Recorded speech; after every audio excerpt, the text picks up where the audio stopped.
Hey guys, it's Ann. Welcome to my home worm farming channel. Today we're going to look back in on Blue and see what he's done with all of that electric compost, as well as the compost he had to begin with, now that he's all stretched out.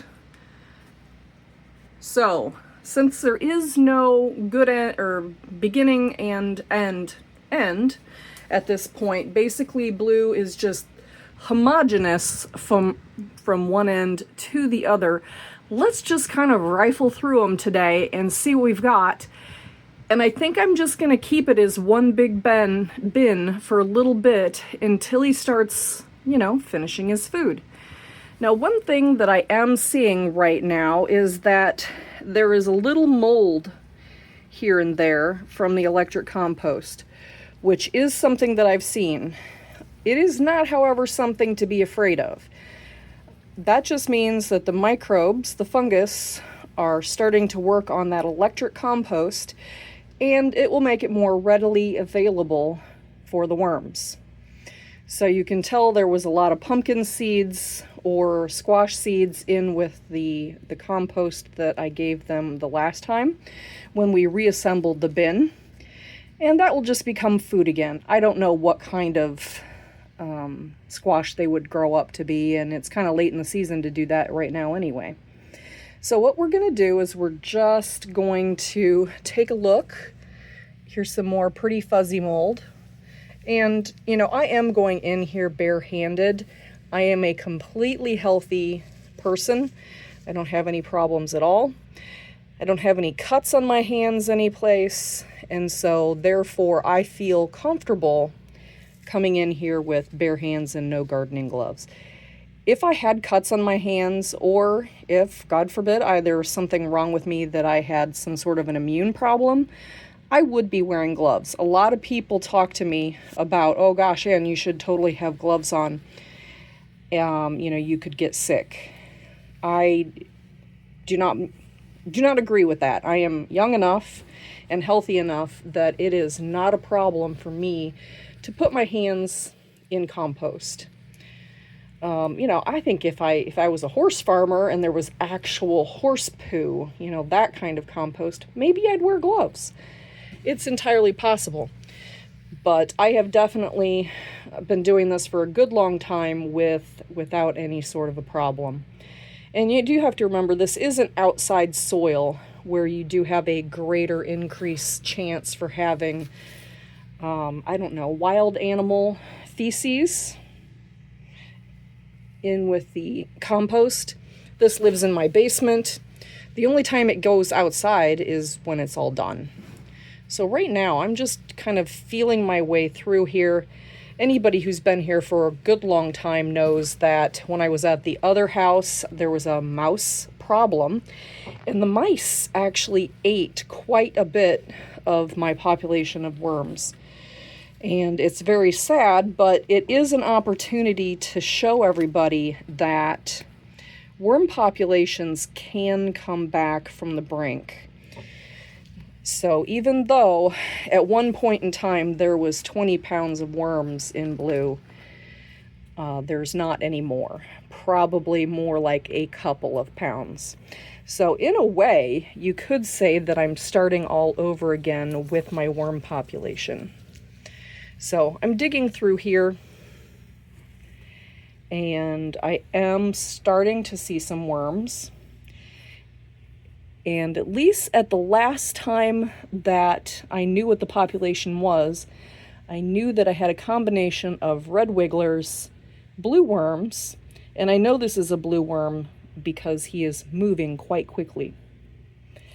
But there's a combination of red wigglers, blue worms, European night crawlers, and to a degree, African night crawlers. Now, in the summer and in the winter, this will be warmer than my previous basement for many reasons. There is direct heating and cooling into this space, so the worms will actually get heated in the wintertime. And of course, we do have the nice plastic walls here. That is from my dewatering system. So we are going to have a much more stable environment here. So hang out while I'm just going to keep going through all of everything here. Although the moisture is fine for me normally, I think I am going to increase the moisture. If you want your worms to breed more, you do want to have a high moisture environment. And this is more like my normal environment when I have more than enough worms. So quite honestly, for me, I'm gonna make this quite a bit wetter. You can see there's quite a bit of coconut peat still in here. So we have enough bedding. I don't need to add more bedding, but I am going to add more water and I am gonna add more food.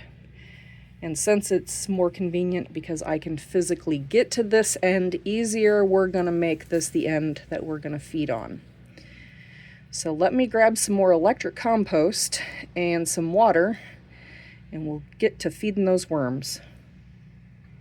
All right, so I have my electric compost here, which it molds on its own, quite honestly, just sitting out on the kitchen counter. Highly nutritious. So what I do generally, I put the eggshells and the apple peels and the pepper peels and the coffee grounds into the electric composter, and then it goes through a cycle. It grinds it up and dehydrates it and turns it into this mostly powderized stuff here, which is what they've been eating for a good long time now, because since I've moved, I don't have a garden. And so they're not getting a lot of fresh food right now. We'll talk about it next year when we have a fresh garden and I have the volume that I did in the past. So since we don't have any really new area for them to go to, I'm just gonna kind of dig up the end here. And I'm gonna put that electric compost in there, and that's probably a couple of cups. So maybe 2 coffee cups worth. Yep, just moved in.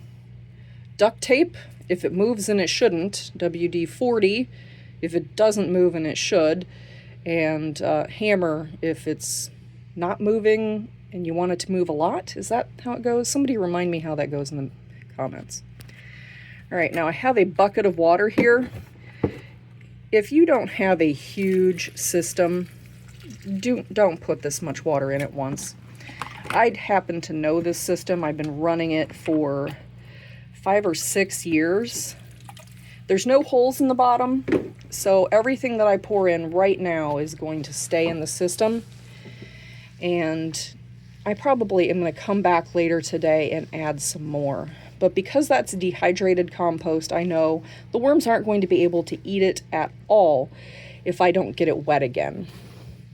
So that water was pretty much to hydrate that compost again, and then I'm going to come back with some more water without you guys, sorry, and get the rest of the bin closer to 80% moisture. Usually what you're going to want to do is make it wet enough to where it will, have a few drops come out if you're wanting to do worm breeding, which right now, because my worms were eaten, then that's what I want to do. I want worms to reproduce rapidly so that I can get this bin at operational efficiency. All right, well, that is our look in on Blue for this week. Right now, I just have the Red Wigglers and Blue going, so we're going to alternate between the two of them for a while until I can finish up the basement and get the other systems up and running. So all of our super fans for my Vermi Wedge and my Vermi Bag Little Mammoth, unfortunately, you're still going to have to wait. Blue and the tower system are all we have right now. All right, guys, well, if you have any questions at all, go ahead and put those in the comments below. I do try to get to everybody over the course of a couple of weeks. So if you have questions, put them down below. And I do really appreciate everybody being very patient with me during my move and hanging out and coming back when I finally am making videos again. As I've said before, thank you